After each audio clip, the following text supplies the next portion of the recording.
지난주에 우리가 또 기도도 하고 했지만은 이제 세계로교회 손현보 목사님, 제가 설명하지 않아도 너무 다들 잘 알고 계실 거고, 일주일밖에 안 지났는데 예배를 드리자마자 바로 폐쇄가 됐죠. 그리고 예배 금지 조치가 내려졌다가 그래도 드리니까 바로 폐쇄를 시키더라고요. 그리고 지금 이제 제가 알기로는 이제 소송이 이제 진행 중이고, 이제 교회 안에서 예배 드릴 수 없게 돼서 바깥에서 이제 예배를 드리고 있는 걸로 알고 있습니다. 부산에서 큰 대형 교회가 아닌데 한국교회를 사실 대표해서 부산의 세계로교회 우리 손현보 목사님이 소리를 내면서 일어났습니다. 너무 감사한데 조금 빨리 또 이런 일이 있었으면 어떡하 하는 생각도 해보고, 또 이게 서울의 큰 대형 교회, 한국을 대표할 수 있는 교회들이 또 이런 역할들을 해줬으면 어떨까 하는 또 아쉬움도 있습니다. 감사한 건 그래도 이런 와중에 세계로교회 손현보 목사님을 중심으로 해서 많은, 크진 않지만 그래도 많은 교회들이 여기에 동참하면서 예배를 사수하기 위해서 예배를 이제 드리고 있습니다. 들려오는 소식은 바로 폐쇄가 돼서 교회들이 지금 어려움을 겪고 있는 겁니다. 그래서 자꾸 뉴스들을 볼 때 굉장히 마음이 참 안타깝고, 우리는 동참하고 싶어도 동참할 수 없어서 또 죄송한 마음도 들죠. 근데 제가 지난주에 이제 그런 이야기를 들으면서 한 가지 알게 된 충격적인 사실이, 이 방역과 관련해서 규제가 방역에 하여튼 협조하지 않으면 교회 폐쇄법 해가지고 예배를 금지했는데도 예배를 계속 강행하면 교회 간판을 내릴 수 있는 그런 법적인 근거를 그 조항에 넣어서 합법적으로 간판을 철거할 수 있다고 합니다. 간판을 철거할 수 있다는 얘기는 십자가도 내릴 수 있다는 거거든요. 그래서 지금 실제 그런 일이 일어났는지는 모르지만 법적인 조항이 이런 것들을 다 허용하고 있다는 겁니다. 그래서 세계로교회가 예배를 지금 이제 못 드리게 됐는데, 그럼에도 불구하고 계속해서 예배를 강행하게 되면 교회에 이제 들어가지 못하게 금지할 뿐만 아니라 교회 간판을 내릴 수 있는 겁니다. 십자가도 철거하게 되는 겁니다. 근데 제가 그 얘기를 들었을 때 정말 큰 충격이었습니다. 뉴스를 통해서 중국에서 이미 이러한 일들이 수년부터 계속해서 지하교회들, 그리고 이제 3자 교회들까지도 십자가가 철거될 뿐만 아니라 그냥 교회 자체를 무너뜨리는 일들이 지금 비일비재하고 있습니다. 그래서 참 중국에나 일어나는 일들인데, 그걸 보면서도 참 안타까웠었는데, 이 중국이 아니라 이 한국에서도 그런 일이 일어난다는 게, 방역에 관련해서 예배를 못 드리게 하고 그 모임을 금지시키는 것까지는 이해가 우리가 할 수 있는 부분이죠. 동의가 되진 않지만 예배를 못 드리게 규제하는 것까지는 우리가 그래도 이해가 될 수 있다 치지만, 그것을 넘어서 교회 간판을 내리고 십자가를 내린다는 거는, 그거는 용납할 수 없는 거죠. 그거는 어떻게 설명할 수 있을까? 이거는 완전한 교회 탄압인 거죠. 간판을 철거하고 십자가를 내린다고 해서 바이러스가 도망가는 것도 아니고, 못 들어가게 하면 그만인 거지 왜 간판을 내리게 하는 겁니다. 이거는 완전히 공산주의 사회에서나 있을 수 있는 일인데, 대한민국에서 이런 일이 있다는 게 너무나 충격적인 겁니다. 가만히 있을 수 없는 일인 거죠. 근데 이게 참 비교가 되는 거죠. 지난주 제가 이제 우리 권사님들하고 이제 식당에 식사를 갔는데, 저희가 5명이었어요. 5명이라고 했더니 5명 같이 못 앉는다고 2분, 3분 나눠서 앉으시라고 그러시더라고요. 4명까지는 앉을 수 있는데 5명부터는 안 되는 거죠. 그렇다고 해서 그 식당에서 4명까지만 받는다는 의미가 아니잖아요. 10명이 들어가든 20명이 들어가든 4명씩만 앉으면 다 들어가서 먹을 수 있는 겁니다. 그 식당이 4명만 수용하는 게 아니라 그 수용 인원이 100명이라면 100명 다 들어가서 먹을 수 있는 거예요. 4명씩만 앉으면. 1000명이 들어가는 식당이면 1000명 다 앉아도 되는 거예요.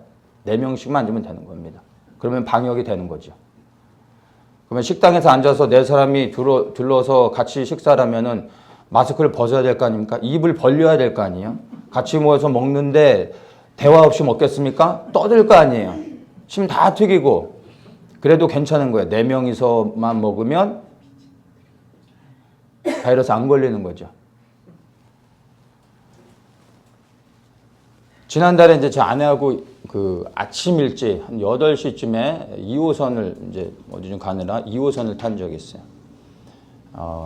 제가 이제 한 25년 전에 한국에서 이제 그 청년 시절에 그 이제 직장 생활할 때 2호선을 타고 다니면 그 당시에 여러분 기억나십니까? 푸시맨이라고 있었어요. 아침 시간에. 밀어주지 않으면 문이 안 닫히죠. 예, 그래서 아침에 내려보면 이제 지하철에 내리면 어떨 때는 양복 단추가 막 떨어져 있고 출근하기 전에 지쳐버리고 그래서 이제는 어떨까 싶었는데 뭐 아침 8시에 그 정도까지는 아닌데 사람들이 가득 찼습니다. 뭐 그 너무 비좁을 정도는 아니었지만 사람들이 가득 찼었어요. 제가 인증사진을 남기려고 또 사람들 몰래 사진 하나 찍어서 갖고 있는 게 있어요. 사람들이 가득 찼습니다. 그런데 인원이 그 전동차에 몇 명이 타든 상관없습니다. 그렇죠? 마스크만 쓰고 타면 그만인 겁니다. 누가 농담 삼아 그런 얘기 하더라고요. 코로나가 두려우면 지하철로 가라고. 거기가 제일 안전하다고. 거기는 절대 바이러스 안 걸린다고. 앞으로도 안 걸릴 겁니다. 네. 몇 명이 모여도 지하철은 상관이 없는데 교회는 방역수칙을 다 철저히 지키면서 2m 간격을 띈데도 불구하고 안 된다는 거죠. 이 세계로 교회도 뭐 무작정 사람들이 막 모여서 무대 앞으로 예배드린 게 아니라 방역수칙을 철저히 지키면서 온도도 다 체크하고 높은 사람은 돌려보냈고 2m 간격을 띄면서 식당보다 더 정확하게 했는데도 안 되는 겁니다. 불법이 된 거죠. 그런데 식당이나 지하철은 전혀 상관이 없어요. 이건 비교해보면 너무나 명백하게 이거는 교회 탄압이라고 말할 수밖에 없는 겁니다. 그런데 교회 사람들조차도 지금 세계의 교회가 하고 있는 이런 행보에 대해서 비난하고 있는 거예요. 교회 안에 있는 사람들조차도. 방역을 무시하고 있는 게 아니라 그 이면에 숨겨져 있는 교회를 향한 이 핍박들이 얼마나 아주 지저분하고 그리고 이게 공산주의의 그런 정책이라는 것을 왜 모르는지 너무 이해가 안 가는 거죠. 답답합니다. 자, 이 그 세계로 교회 사건을 보면서 일제시대 신사참배 사건이 딱 그 이제 오버랩이 되면서 비교가 되더라고요. 우리가 뭐 신사참배 너무 잘 알죠? 우리 한국 기독교 역사 가운데 참 부끄러운 사건이었습니다. 역사죠. 그걸 통해서 우리가 분명히 이제 또 우리가 배워야 될 것이 있습니다. 일제시대 이 무력에 교회들이 다 굴복해버리고 신사참배하는 것은 우상숭배가 아니라 국민의례고 국가에 대한 충성을 서약하는 거다라는 이 말도 안 되는 그러한 변명을 하면서 모든 교회들이 신사참배를 동의합니다. 그리고 성도들로 하여금 다 신사참배하게 했죠. 그런데 장로교회 소수의 목사님들이 신사참배를 거부하는 일이 있었습니다. 여기서 제가 언급을 하나 하고 좀 넘어가고 싶은 게 대부분의 많은 분들이 한국 교회가 일제시대 신사참배를 했기 때문에 교회들이 다 신사참배하고 넘어가지 않은 교회가 없었기 때문에 모든 교단이 다 신사참배를 했기 때문에 그 하나님의 심판이 6.25 전쟁으로 임했고 이 신사참배죄를 회개하지 않으면 한국엔 회복이 없다라는 이야기들을 많이도 합니다. 제가 말씀드리고 이 부분에 대해서 분명히 이제 이렇게 좀 말 나온 김에 언급하고 싶은 게 한국의 모든 교단이 다 신사참배하지 않았습니다. 제가 침례교 목사잖아요. 그 당시에 침례교는 교단적으로 신사참배를 거부했습니다. 그 당시에 침례교는 침례교가 아니라 이름이 동아기독교였습니다. 여러 가지 이름을 바꾸다가 이제 동아기독교라는 이름을 썼었습니다. 그 당시에 침례교가 교단적으로 신사참배를 거부했습니다. 그래서 교단이 완전히 사라져버렸습니다. 목사들 다 잡혀가고 교회 리더들 다 감옥에 가고 대부분 순교하고 살아남은 소수의 목사님들이 충남에 내려가서 거기서 명맥을 유지하면서 교회를 다시 시작했던 겁니다. 그래서 하나님께서 이 한국교회에 이 남은 자의 은혜를 허락해 주셨고 그게 거룩한 불씨가 돼서 하나님이 다시 한국을 회복시킬 수 있는 그 은혜를 주셨다는 걸 기억해야 됩니다. 우리 침례교를 자랑하려고 하는 것이 아니라 모든 교단이 아니라 그 가운데서도 정말 생명 걸고 교단적으로 그리고 하나님의 편에 서서 신사참배를 거부했던 교단이 있었다는 걸 여러분들이 아셔야 되는 겁니다. 그래서 하나님의 심판은 분명히 임했지만 그러나 하나님께서 회복하시고 다시 은혜를 주실 수 있었던 근거가 바로 이렇게 남은 자의 은혜를 우리 가운데 주셨다는 겁니다. 근데 그것을 우리 침례교가 했다는 것을 여러분 아셔야 됩니다. 어쨌든 이 장로교회 소수의 목사님들이 신사참배를 거부하다가 교단 안에서 이제 막 논쟁이 일어나고 뭐 다수가 이렇게 하니까 이분들이 이제 핍박을 당하게 되죠. 사실은 거의 다 쫓겨나서 이분들이 저 밑에 부산으로 내려갈 수밖에 없었습니다. 이제 거기서 다 교단에서 쫓겨나 버린 거죠. 그래서 부산에 내려가서 그분들이 부산에서부터 다시 새롭게 교회를 시작하게 됩니다. 그러면서 오늘날에 이제 고신교단이 생겨난 겁니다. 그래서 부산을 중심으로 해서 그분들이 이제 교회를 새롭게 이제 개척하게 됐습니다. 그리고 이제 시간이 좀 몇 년 지나서 6.25 전쟁이 시작됐죠. 6.25 전쟁이 시작돼서 불과 한 달 정도 지나자마자 국토의 90%를 다 잃어버리고 이제 경남 지역만 남게 되죠.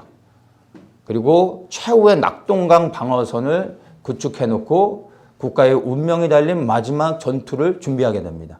그때 뭐 이승만 대통령도 부산으로 이제 임시정부 내려오고 이제 그 피난 온 많은 사람들 그 가운데 이제 많은 목사님들이 계셨죠.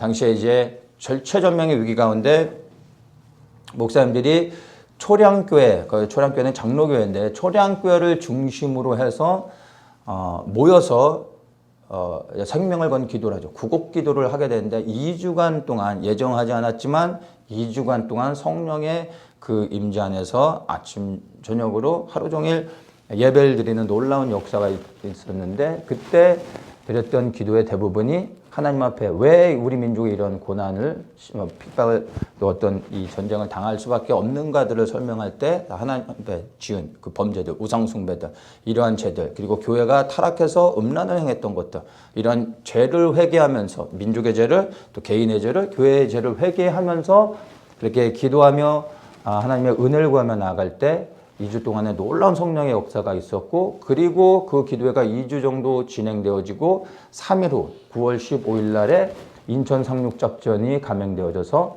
전세가 완전히 바뀌게 되어집니다. 그 낙동강 방어선을 지키지 못하고 부산만 이제 그 빼앗겨 버렸으면 대한민국은 완전한 공산국가가 되어졌고 우리는 여기 이렇게 못 살 겁니다. 비참한 삶을 살고 있었겠죠. 그런데 정말 하나님의 은혜로 대한민국이 전화위복할 수 있었습니다. 사람들은 메가더 장군의 아주 탁월한 전략적인 그 승리라고 말하지만 그것도 맞는데 그 이면의 영적인 것들을 보면 생명을 거는 하나님의 사람들의 기도가 교회의 회개가 있었기 때문에 하나님은 그걸 들으시고 또 그러한 전략적 승리를 메가더 장군을 통해서 할 수 있도록 주셨다고 우리는 믿을 수 있는 겁니다. 자, 그때 이 국토 90%를 잃어버리고 마지막 낙동강 방어선을 구축했던 곳이 이제 경남 지역의 맨 그 좌측으로 마산, 그다음 그 위로 올라가서 대구, 그 다음에 저 바닷가 쪽으로 포항, 거기가 최종 방어선이 됐었습니다. 그런데 이 최종 방어선이 됐던 이 지역이요, 놀라웠게 이 신사참배를 거부했던 목사님들이 부산에 내려가서 부산에서부터 이제 흩어지면서 복음을 전하고 교회를 새롭게 개척합니다. 그리고 예배를, 거룩한 예배들을 이제 신사참배를 거부하면서 예배를 드려나가는데, 이분들이 교회를 개척하며 복음을 전했던 지역이 그 당시에 마산, 대구, 포항이었어요. 부산으로부터 해서 복음을 전하면서 지역을 확장시켜 나갔던 지역이 낙동강 방어선, 최후의 낙동강 방어선하고 정확하게 일치합니다. 마산, 대구, 포항까지. 이게 연결되어지는 게 없습니까? 이게 우연의 일치라고 생각합니까? 아닙니다. 이분들이 더럽혀지지 않은 구별된 교회를 세우고 하나님 앞에 온전히 예배 드리며 교회를 세워나갈 때 북한 이 공산당에 의해 하나님께서 그 거룩히 구별된 교회들을 기억하시고 그 교회들을 보호하셨던 겁니다. 그래서 낙동강 방어선이 최종적으로 그렇게 지켜지고 결국엔 승리할 수 있었던 영적인 배경은 하나님 앞에 거룩함으로 예배드린 구별된 교회들이 있었기 때문에 가능했던 겁니다. 너무나 감사한 일이죠. 세계로 교회가 어디에 있습니까? 부산에 있습니다. 손현보 목사님이 속한 교회가 고신교단입니다. 이분이 이렇게 한국교회를 대표해서 이런 위기의 때에 목소리를 낼 수 있는 건 그냥 되어진 게 아니라 다 이 영적인 족보가 있기 때문에 가능한 겁니다. 아무도 저항하지 못할 때 이 손현보 목사님은 분연히 일어나 하나님의 편에 서서 교회 모든 걸 걸고 이렇게 나가는 거죠. 감사한 건 보면은 그 당회에서 이거를 이 문제, 이건 뭐 이 교회의 운명이 달린 문제잖아요. 근데 이것을 당회랑 결정할 때 만장일치로 당회 모든 장로님들이 다 동의를 했다고 합니다. 너무 감사한 거죠. 예. 근데 이런 게 그냥 되어지는 게 아니라는 거예요. 거룩한 영적인 족보가 있었기 때문에 이분들이 일어날 수 있는 겁니다. 그래서 지금 한국교회를 대신하여 이런 일들을 하고 있습니다. 다윗의 뿌리에서 그리스도가 나시는 것처럼 여러분 거룩한 교회가 거룩함을 계속 지켜가는 겁니다. 그리고 순교의 피가 뿌려진 곳에서 순교자의 신앙이 자라는 겁니다. 그냥 되어지는 건 없습니다. 이러한 이 고신교단만이 가지고 있는 그 영적인 그 거룩함들을 바로 이 위기의 때 대한민국을 대표해서 다시 한번 일어나서 이런 목소리를 내고 있는 것들을 우리가 기억하면서 또 우리 세계로 교회와 손현보 목사님을 위해서 우리가 또 당연히 또 기도해야 됩니다. 한 교회의 문제가 아니라 우리 대한민국의 교회에 어떻게 보면 운명이 달린 일이라고 할 수 있는 거죠. 기도해야 됩니다. 제가 사실은 그 부산에도 공동체를 세우려고 하는 이유가 다른 게 아니라 바로 이제 이런 영적인 배경들을 알기 때문에 세우려고 하는 겁니다. 제가 이제 서울 경기 지역에 연합 모임이 있고 대전에서는 전국 연합 모임을 하고 그리고 하동과 구례에서 중심으로 해서 거의 너무 잘 이제 연합해서 모이고 있는데 좀 더 내려가서 부산에 제가 공동체를 세우고 싶어하는 이유가 이 영적인 배경 때문입니다. 모든 장소가 영적인 의미가 있지는 않습니다. 그런데 부산 같은 이런 곳에는 굉장히 중요한 영적인 의미가 있고 대한민국엔 성지와 같은 곳입니다. 사단에게는 아주 쓰라린 패배가 있는 곳입니다. 이러한 곳에 사단이 먼저 더럽히고 무너뜨리지 않으면 이 대한민국을 영적으로 장악하지 못합니다. 그래서 사단은 이러한 곳을 노리고 있는 겁니다. 그리고 우리는 이것을 지켜내야 되는 겁니다. 이게 영적인 싸움이 되는 거죠. 그래서 부산에서부터 새롭게 이 회개의 역사가 일어나고 불같이 그 성령의 역사가 부산에서부터 다시 타올라 가면서 대한민국 전역을 다시 회복해야 하는 역사가 있어야 됩니다. 그러기 위해서는 깨어 기도하는 공동체가 새롭게 세워져야 되는데 꼭 우리가 아니어도 나도 기도하고 있지만 우리가 아니어도 부산에 우리가 모르는 가운데 하나님께서 거룩한 교회들을 저는 준비시켜 놓고 지금 하나님께서 세워나가고 있으리라 믿습니다. 꼭 우리가 해야 되는 게 아니라 하나님이 하고 계실 것이고 또 우리도 거기에 하나님이 불러주셔서 준비된 교회들 그리고 또 목사님들을 부산에 계신 목사님들을 또 하나님이 때가 되면 만나게 해주실 수도 있고 또 우리가 그곳에 공동체를 서가며 거기서부터 이제 다시 하나님의 새로운 역사들이 대한민국 전혀 저 한국뿐만 아니라 저 북한까지 그 거룩한 회개와 새롭게 하나님 앞에 세워지는 그 역사들을 위해 일하실 것이라 믿고 그 부산에서부터 그렇게 준비되어지기를 소망하고 있는 겁니다. 그것과 연관해서 보면 이 부산이 이렇게 영적으로 굉장히 중요한 곳인데 2013년도에 부산에서 WCC가 개최가 됐었습니다. 보통 이렇게 큰 국제 어떤 모임들은 대부분 서울에서 하죠. 제일 그 모이기도 좋고 서울이 제일 이런 국제적인 행사를 하기에는 가장 좋은데 이 WCC는 유독히 부산에서 저 밑에 부산까지 내려가서 개최가 됐는데 제가 말씀드린 이 영적인 의미들을 여러분이 잘 생각해 보면 왜 부산까지 내려가서 이런 일을 했는지가 보여지는 겁니다. 사단이 이 대한민국을 이제 무너뜨리기 위해서는 영적인 거룩한 승리가 있는 이 장소를 더럽히고 무너뜨려야 되는 거죠. 그러기 위해서는 WCC가 부산에서 행해져야 됐던 겁니다. 그리고 부산에서 개최가 된 이후로 7년이라는 시간이 지났습니다. 대한민국의 교회를 보십시오. WCC 비롯해 WEA까지 해서 가입 안 된, 다 그놈이죠. 다 이제 가입이 안 된 교단이 거의 없을 정도입니다. 그리고 교회는 영적으로 하나님 한 분만이 아니라 하나님도 섬기며 또 다른 신도 여전히 이제 같이 섬겨가고 있습니다. 그렇죠? 영적인 음란함을 행하고 있고 교회가 돈을 사랑하죠. 만문을 섬기며 건물을 사랑합니다. 네. 그리고 사상적으로 작용화되어졌습니다. 복음을 전하는 것 같지만 실상은 사회주의를 지향하고 있는 목사들이 너무나 많습니다. 이론적으로는 복음의 메시지인 것 같은데 복음의 능력이 없습니다. 영적으로 분별하셔야 돼요. 그게 현실입니다. 그리고 세상의 이론과 철학, 사상들이 교회를 덮고 있습니다. 그리스도의 말씀만 전해도 전한 말씀이 너무나 많은데 가만히 들어보십시오. 하나님의 말씀이 설교 가운데 몇 프로가 있는가 하는 거예요. 그래서 사람들은 지식을 쫓고 혼으로 반응하다 보니까 불편함을 못 느끼고 있습니다. 대부분의 한국교회 모습들이 사실 그렇습니다.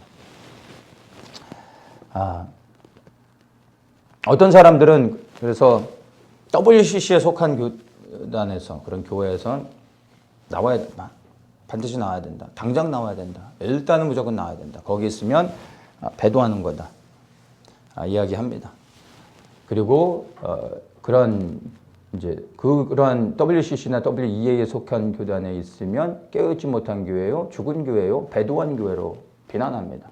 근데 말 나온 김에 이제 그것까지도 이제 이야기를 합니다. 여러분, 기도하면 결정하면 됩니다. 나올 수도 있습니다. 그러나 나오는 것만이 능사합니다. 나온다고 해서 하나님의 편에 서는 것이고 나오는 것만이 배도하지 않는 거라고 생각해서는 안 됩니다. 우리가 주기철 목사님 너무 잘 알죠. 교단이 다 신사참배를 했습니다. 주기철 목사님은 어떻게 하셨습니까? 교단 탈퇴운동 했습니까?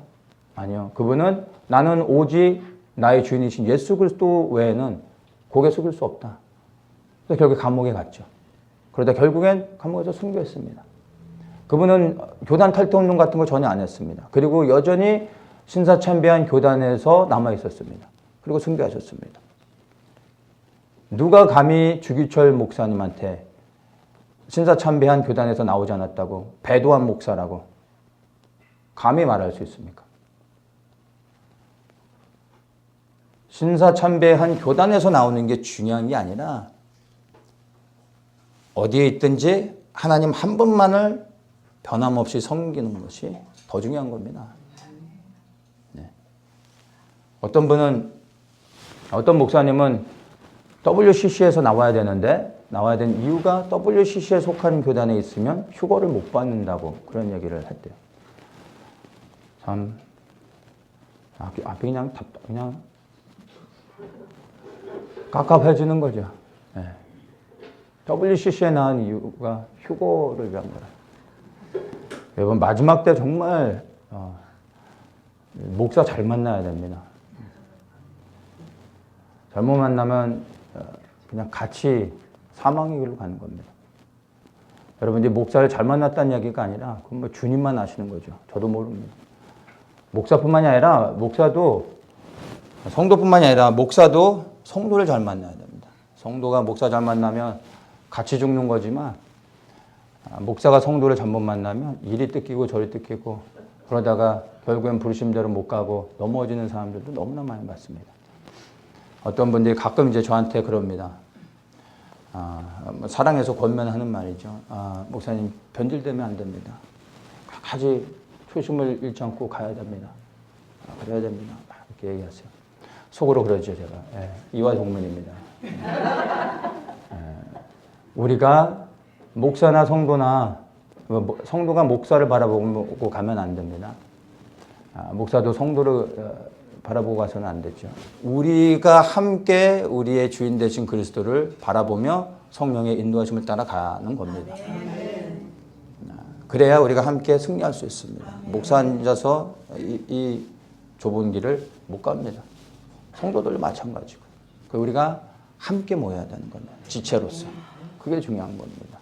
그렇게 해서 끝까지 믿음을 지키며 가는 거죠. 여러분 WCC에 나오냐 안 나오냐 중요하지 않습니다. 지금 WCC, WA 여기 이거 다 연결해 보면 속하지 않은 교단이 어디 있습니까? 다 나와야 되는 거예요. 갈 데가 어디 있겠어요. 거기에서 나오는 것도 중요할 수 있어요. 그리고 주님의 마음을 주시면 그렇게 하면 됩니다. 그런데 더 중요한 것은 여러분 주기철 목사님처럼 정말 타협하지 않고 오직 한 분 예수 그리스도만 섬기는 겁니다. WCC에 속하지 않은 교회라고 해서 안전하다고 생각하시면 안 됩니다. 여러분 전하는 복음의 메시지가 무엇인지를 알아야죠. 교단이 그런 곳에 안 속해 있다고 깨어있는 교회 그리고 거룩한 교회라고 말할 수 있습니까? 오늘날에는 사실 교회 안에서도요. 여러분 신천지만 이단이 아니에요. 오직 예수 그리스도만 전하지 않는 교회들 그리고 오직 예수 그리스도만 붙잡지 않는 하나님의 말씀만을 전하지 않고 세상의 철학과 사상들을 전하고 그리고 만몬을 섬기는 교회들이 얼마나 많습니까? 그런 교회가 이단인 거예요. 분별해야 되는 겁니다. 외적인 것만 우리가 보면서 따라가는 것이 아니라 그 교회 안에 영을 분별해야 됩니다. 그래서 영적인 분별력이 우리에게 너무나 필요한 겁니다. 그래서 여러분들 지금 우리는 뭐 그런 것들에 크게 신경 쓰지 않고 뭐 교단의 배경이나 침례교인데 제 스스로도 제가 침례교 목사인지 평상시에 잘 생각을 안 하고 살아가는데 그런 거 전혀 개의치 않습니다. 근데 더 중요한 것은 말씀드린 것처럼 우리는 예수 그리스도께 오직 집중하면서 그렇게 나아가야 하는 겁니다. 그래서 부르심에 서고 끝까지 우리는 다수가 가는 길을 가는 게 아니라 소수라 할지라도 그리고 그 길이 정말 교회에서조차 비난을 받는 일이라 할지라도 우리가 볼 때 그것이 생명의 길이고 그리스도를 온전히 따르는 것이라면 힘들지만 외롭고 또 어렵지만 그래도 가야 되는 겁니다. 그게 가장 중요한 거고 우리의 교회에 우리가 섬겨야 될 유일한 대상은 오직 예수 그리스도밖에 없는 거고 여기에 우리의 모든 것을 걸면 되는 겁니다. 그러다가 쫓겨나면 교단에서도 쫓겨나면 되는 거예요. WCC 속하고 아무 소리 못하는 게 아니라 잘못된 것을 말해야 되는 거죠. 그러면 쫓겨날 거 아니에요. 주기철 목사님이 결국에는 교단에서 목사직이 해임됐어요. 순교해서 돌아가셨는데 이 교단이 이 주기철 목사님이 너무 거슬리는 거죠. 왜냐하면 주기철 목사님을 순교자로서 한국의 모든 교회와 성도들이 존중하고 있는데 자기들은 신사참배를 수용을 했잖아요. 이걸 합리화해야 되는데 주기철 목사님이 너무 거슬리는 거죠. 돌아가신 순교하신 이 주기철 목사님을 교단에서 목사직을 해임시킵니다. 그랬다가 시간이 지나 1990년대 중반쯤 이제 역사를 되돌아볼 때 교단에서 이제 자신들이 잘못된 것들을 돌이켜 회개하게 되죠. 반성하게 되고 그리고 목사직을 다시 복권시켜 줍니다. 그런 일이 있었습니다. 그러니까 나오는 게 중요한 게 아니라 주기철 목사님처럼 끝까지 한번 예수 그리스도만 말하고 선포하고 순종하며 가는 겁니다. 아멘. 그러면 쫓겨나게 돼요. 그럼 멋있게 쫓겨나면 되는 거죠. 또 하나님 때가 돼서 나가게 하면 나가면 되는 겁니다. 우리도 이와 같이 중요한 것은요, 우리가 무엇을 달고 가느냐, 무엇을 붙였느냐가 아니라 우리의 마음의 중심 가운데 오직 예수 그리스도 한 번만 순종하며 간다는 것. 그게 우리에게 가장 중요한 것이 되어야 될 겁니다.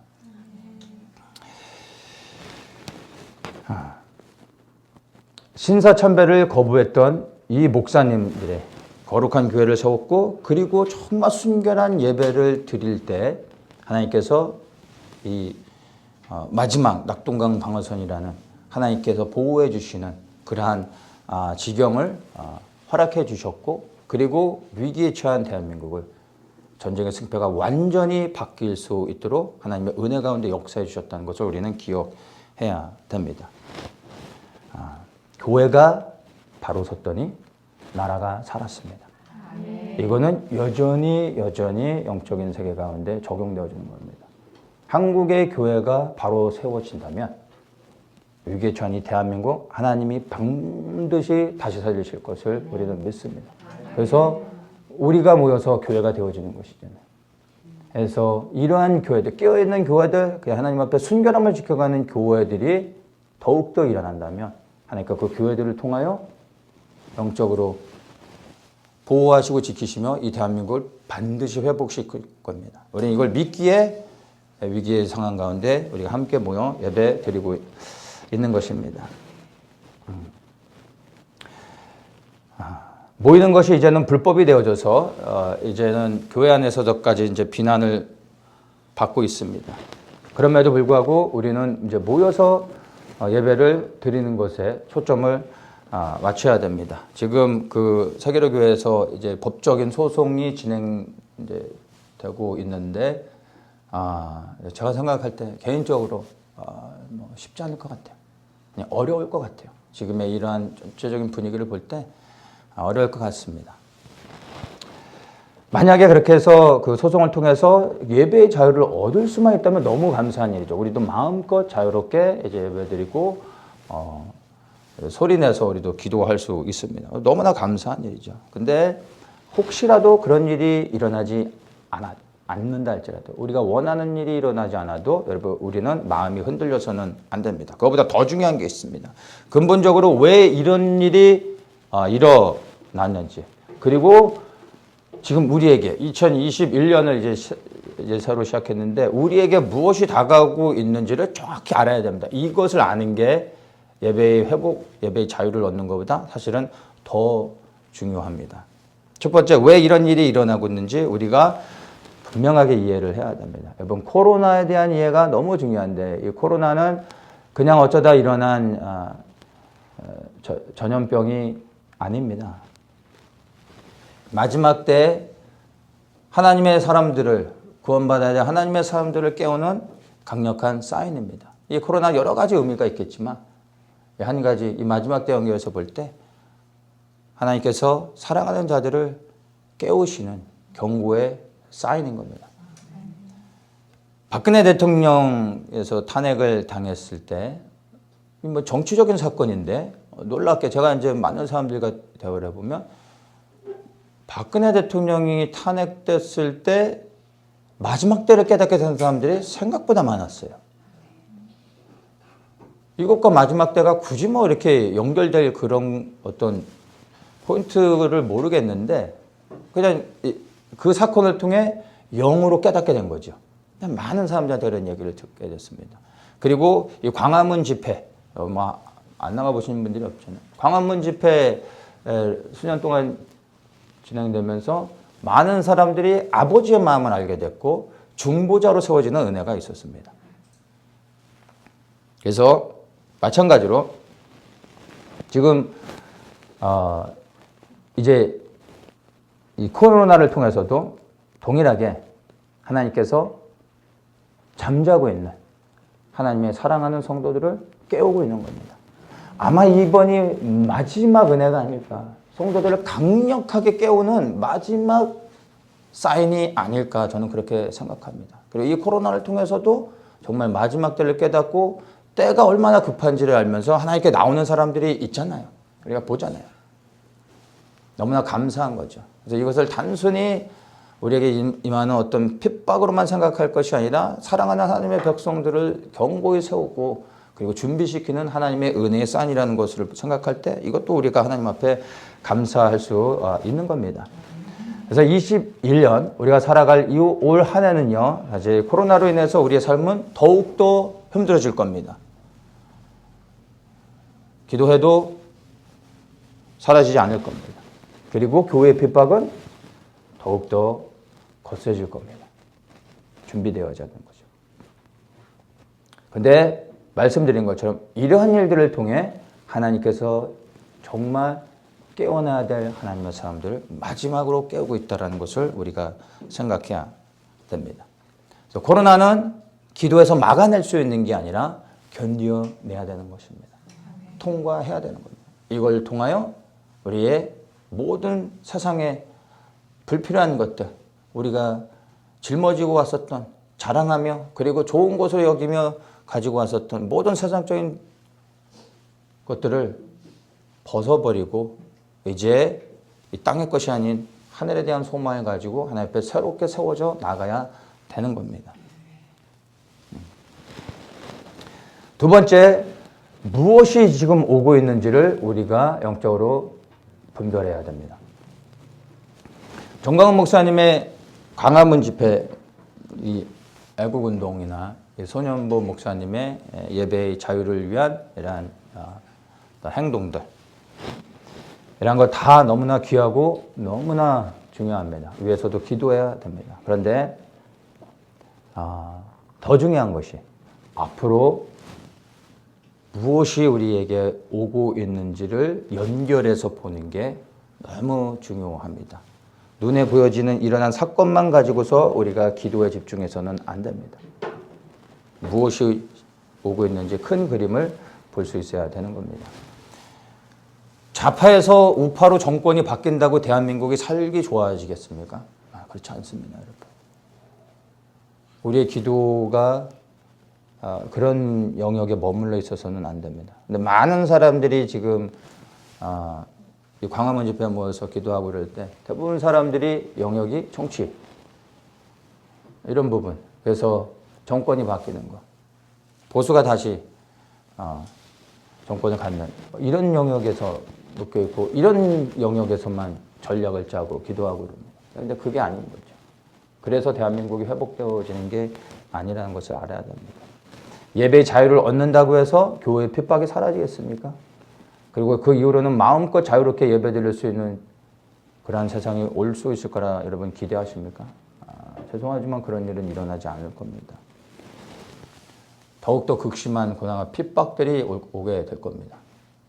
우리가 사회적인 이슈를 가지고서도 기도하죠. 그래서 우리가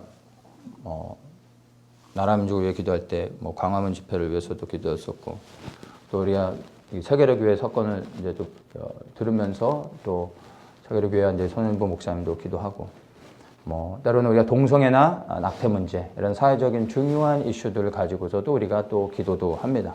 근데 우리가 이런 기도를 하지만 이러한 기도에 우리가 모든 것을 걸지 않습니다. 그렇죠? 우리가 이러한 기도를 하는 목적은 기도의 응답에 있지 않습니다.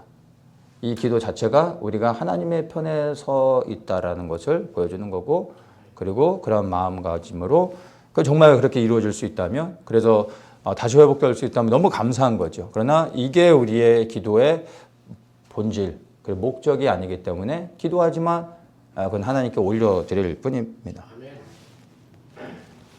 우리가 이런 기도에 집중하지 않는 이유가 분명히 있죠. 왜냐하면 우리의 기도와 상관없이 세상은 더욱더 악해질 것이기 때문입니다. 이것은 성경이 말하고 있는 내용입니다.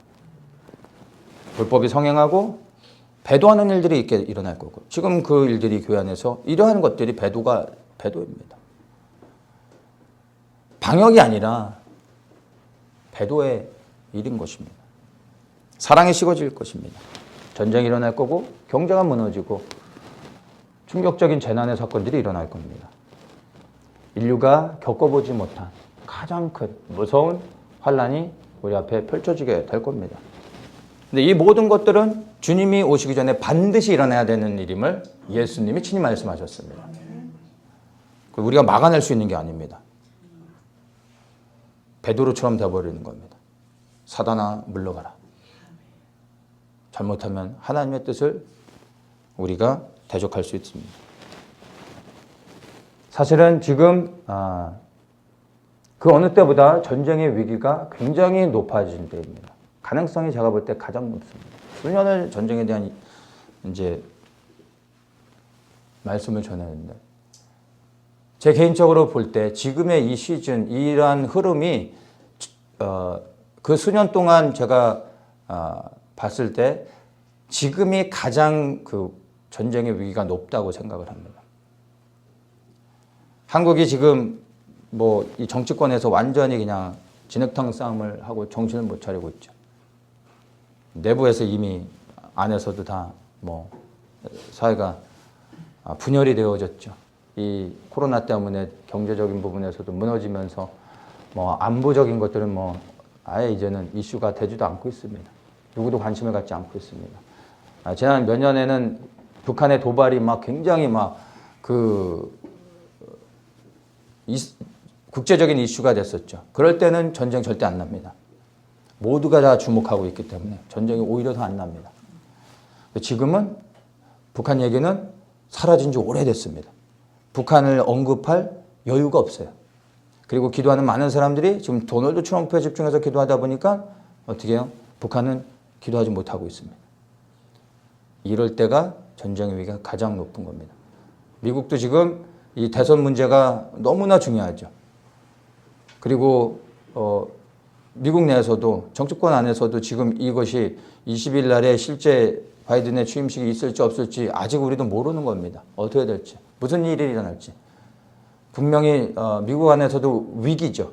이러한 국가적인 위기 상황 가운데서 이란이 이스라엘을 공격할 가능성이 가장 높습니다. 그래서 이스라엘은 지금 최고조 긴장하면서 모든 방어태세를 갖추고 이란이 공격할 수 있다는 전제하에 준비하고 있습니다. 전쟁의 가능성이 높죠. 한국은 대책이 없습니다. 먹고 사는 거에 그냥 여전히 그냥 모든 초점이 맞춰져 있죠. 어떻게 하면 마스크를 벗을 수 있을까? 뭐 이런 정도. 네. 북한을 주목하지 않고 있는데 바로 이때가 가장 위기입니다. 이란이 이스라엘을 공격할 수 있고 북한이 대한민국을 침공해도 이 미국의 공백이 생겨서 효과적으로 도와주지 못할 가능성들이 있는 겁니다. 지금 이 겨울 시즌이 제가 그냥 객관적으로 생각할 때 가장 전쟁의 위기가 높습니다. 그래서 우리는 사실은 이 부분을 놓치면 안 되고 계속해서 기도해야 됩니다. 전쟁을 막아달라는 기도가 아니라 하나님의 사람들이 깨어 준비되어지고 교회들이 견고히 이 심판을 견뎌낼 수 있는 거룩한 시로 남을 수 있도록 하나님의 보호와 은혜를 구하면서 우리가 기도해야 하는 것입니다. 대한민국을 파수하는 것, 그리고 우리 스스로가 언제든지 하나님 앞에 서서 부끄럼 없이 고개 들고 주님이 오라 하실 때 갈 수 있는 준비들을 해야 되는 거죠. 그리고 남은 자의 은혜를 주실 때 이제 우리가 아낌없이 두려움 없이 이제 복음의 행진을 위해 모든 것을 걸고 그러니까 연합하고 협력하면서 저 북한을, 중국을 지나 그리고 저 중동을 지나 이스라엘까지 향하는 그 복음의 행진들을 우리가 할 수 있어야 되는 겁니다. 그래서 우리는 심판을 막아달라고 기도하지 않습니다. 심판이 임할지라도 그 심판 가운데 하나님의 은혜가 우리를 보호해 주시고, 그래서 남은 자의 은혜로 하나님께서 우리를 지켜주셨을 때 이제 우리가 순종하면서 정말 북진하며 그리고 서진하며 예루살렘을 향해 달려가는 게, 그게 우리의 부르심인 겁니다. 근데 여전히 사람들은요, 세상을 변화시키려고 하고 있습니다. 우리가 하면 된다라고 생각하는 거죠. 그리고 다시 살기 좋은 세상을 만들려고 하고 있는 겁니다. 우리는 세상을 변화시키려고 하는 게 아니라 하나님의 나라가 임하도록 기도하는 겁니다. 세상을 내어주고 하나님의 나라를 얻는 거죠. 이게 너무 중요한 겁니다. 우리가 세상을 변화시켜서 주님이 오시는 게 아니라 주님이 오셔야 세상은 변화되어집니다. 하나님의 나라가 이 땅에 임할 때 이 땅에 통치하고 있던 사단의 권세는 깨워지게 되는 겁니다.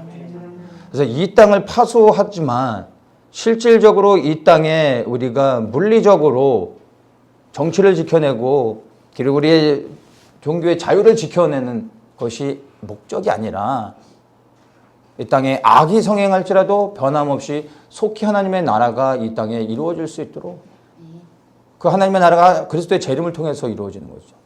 그래서 주의 길을 예비하는 게 중요한 겁니다. 그 나라가 임하면 이 땅은 회복되어지는 겁니다. 이 땅을 사단에게 내어주고 하나님의 나라를 더욱더 우리는 구해야 되는 겁니다. 미야모토 무사시라고 여러분 아십니까? 이 일본의 전설적인 사무라이 검객인데 옛날에 이제 참 오래돼서 대사는 생각이 안 나지만 이 한 번에 적을 이제 그 한 수에 이제 끝낼 때 자기의 허점을 드러내서 팔을 내어주고 목을 칩니다. 내가 살기 위해서는 허점을 드러내는데 팔을 치게 만들고 나는 이제 목을 치는 겁니다. 내 팔을 잃지만 나는 상대의 목을 침으로 이기는 거죠. 그런 겁니다. 이 땅의 것들을 우리가 사단에게 내어준다고 해서 지는 게 아니라 하나님의 나라가 이 땅에 임할 때 결국은 우리가 승리하는 겁니다. 그래서 우리가 하늘의 하나님 나라, 그리스도가 이 땅에 가지고 오실 그 영광스러운 나라를 우리가 더욱더 담대히 구할 수 있는 겁니다. 그러면 지는 것 같지만 이기는 겁니다. 영의 눈을 열어 이것을 볼 수 있어야 됩니다. 그리고 이것을 위해 우리가 기도해야 되는 것입니다. 환난 후에 예수 그리스도의 재림이 있습니다. 그리고 영원한 하나님의 나라가 이 땅에 이루어지는 겁니다. 반드시 환난이 있어야 그리스도의 재림이 있는 겁니다. 그래서 환난을 거부하는 것이 아니라 환난 후에 임하실 그리스도의 나라, 예수 그리스도의 재림을 보기 때문에 환난을 두려워하지 않고 오히려 환난을 향하여 우리가 들어갈 수 있는 것입니다. 여러분, 환난을 통과해야 되는 겁니다. 근데 잘 들으세요. 제가 이렇게 얘기하면 또 사람들은 어민호 목사가 환난 후 휴거를 얘기하는구나. 저는 휴거를 얘기한 적이 없습니다. 환난 후에 임할 하나님의 나라를 이야기하고 있습니다. 환난이 임해야 하나님의 나라가 오는 겁니다. 그 환난을 우리가 기뻐하고 즐거워하는 것이 아니라 그 뒤에 임한 하나님의 나라 때문에 환난조차도 우리가 기쁨으로 감당할 수 있어야 된다는 것입니다. 야고보서 1장 2절부터 4절을 우리가 읽었는데 제가 다시 한번 읽겠습니다. 내 형제들아 너희가 여러 가지 시험을 만나거든 온전히 기쁘게 여기라. 이는 너희 믿음의 시련이 인내를 만들어내는 줄 너희가 압니다. 인내를 온전히 이루라. 이는 너희로 온전하고 구비하여 조금도 부족함이 없게 하려 함이라. 여러 가지 시험이 믿음의 시련을 주게 되고 이 믿음의 시련이 인내를 만든다고 합니다. 근데 이 인내를 통하여 조금도 부족함이 없게 된다고 얘기합니다. 시험이 믿음의 시련이 되는 겁니다. 이 믿음의 시련이 인내를 주는 거예요. 이 인내를 이루라고 얘기하고 있습니다. 부족함 없이 되어진다고 얘기하는 겁니다. 우리가 이 대목만을 가지고 그냥 말씀을 묵상하고 적용하려고 하면 이 말씀 가지고 우리가 말할 수 있는 게 너무나 많습니다. 적용하여 메시지를 전하는 것에 따라서 수많은 메시지들을 우리가 나눌 수 있습니다. 그런데 이 야고보 사도가 지금 얘기하는 믿음의 시련과 인내가 이 본문에서 이 야고보서에서 이 야고보 사도가 본질적으로 말하고 싶은 믿음의 시련과 인내가 무엇인지를 이 야고보서를 통해서 우리가 정확히 이해하는 것도 필요합니다. 이것을 야고보 마지막에 야고보 5장에 그 믿음의 시련과 그리고 견뎌내야 되는 인내가 무엇인지를 우리에게 너무나 분명하게 야고보서에서 설명해 주고 있습니다. 야고보서 5장 7절에 이렇게 말합니다. 그러므로 형제들아 주의 강림하시기까지 길이 참으라. 보라 농부가 땅에서 나는 귀한 열매를 바라고 길이 참아 이른 비와 늦은 비를 기다리나니 너희도 길이 참고 마음을 굳게 하라. 주의 강림이 가까우니라. 왜 길이 참으라고요? 왜 마음을 굳게 하라고요? 주의 다시 오심이 가까웠다라는 것입니다.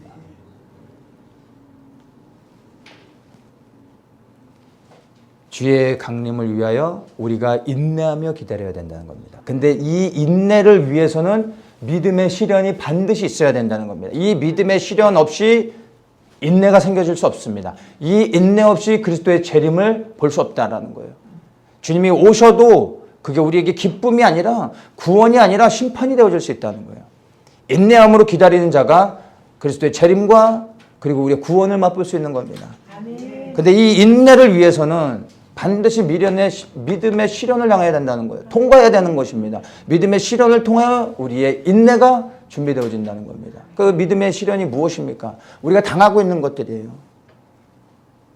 지금 예배가 제한받고 있는 것들, 그리고 그것으로 인해 앞으로 더욱더 강력하게 우리를 핍박할 많은 일들, 이걸로 인해 우리가 원통해하거나 교회 간판이 내려진 화가 나는 일이지만 그러나 그게 다가 아니기 때문에 우리가 그 가운데서도 우리의 마음의 평정을 유지하며 우리가 소망할 수 있는 이유는 이게 다가 아니라는 거죠.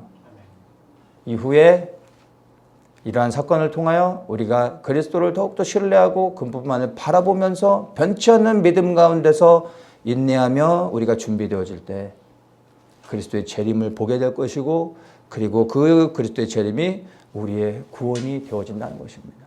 그 영원한 하나님의 나라에 들어가 영원토록 그리스도와 함께 하나님을 바라보며 살 수 있다는 이게 우리에게서 가장 큰 그리고 유일한 소망이 되어져야 되지 않겠습니까?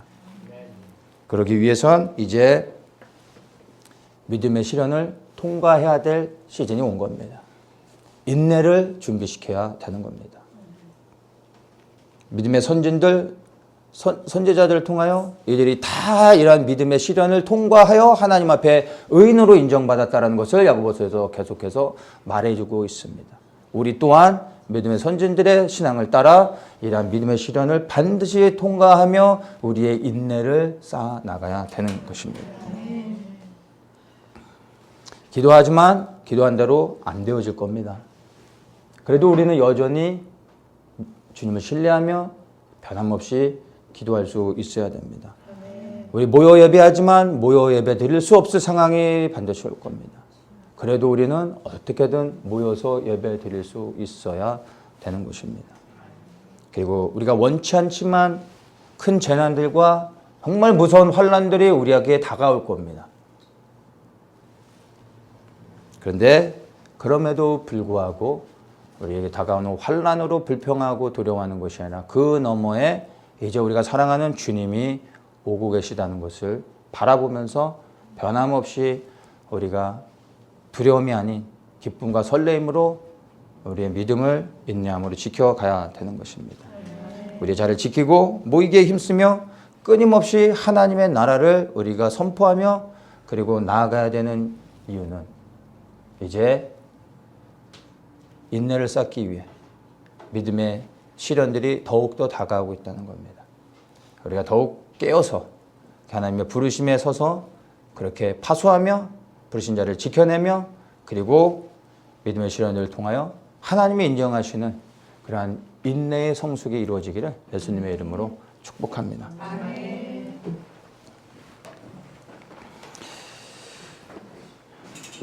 주님께